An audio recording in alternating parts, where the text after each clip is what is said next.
There's been a lot of talk, at least on this show and kind of just, on the internet and everywhere, just kind of like, how do we get to this renewable energy kind of future? And there's a lot of, talk about how storage isn't there yet. So, Mm. there's a lot of talk of, what's wrong with natural gas?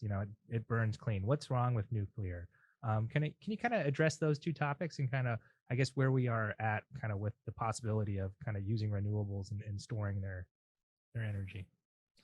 Yeah, so I think the first thing I'd want to say is that I think that's the kind of thing that Governor Newsom making a really strong statement that has real meaningful commitments underneath it can be a game changer. It's that classic moonshot idea. When President Kennedy said we're going to the moon, we didn't have every single detail understood, but that level of commitment allowed for all of those things to fall in place. And so I think that has been one of the missing pieces, because we have the technology. Do we need more of it? Absolutely. Is it all perfect yet? No. But if Governor Newsom and the California State Legislature makes that kind of commitment, we know that those pieces will fall into place. Right here in my own backyard, I'm about 10 miles away from Morro Bay here on the Central Coast, and they are going to be hosting a huge battery facility right here on the Central Coast. Also, right here, we have the last operating nuclear power plant that is at the beginning stages of being decommissioned. And in terms of that, I think that, I just don't think that my sense is there's not the political will to pursue nuclear. And there's a lot of embedded carbon emissions in the construction of nuclear power plants. And so in terms of an overall carbon conversation about nuclear, that's a very complex conversation that I'm not sure the people of California are interested in large parts in having, although I know I'm hearing that more and more. So we'll see what happens with that.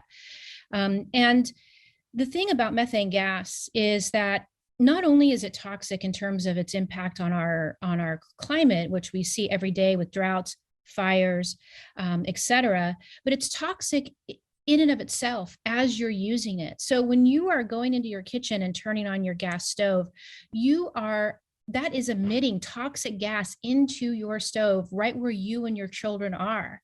And so that's an additional reason that it should be a point of concern for folks that in addition to the significant impacts on climate crisis, it's a toxic substance in your home right now.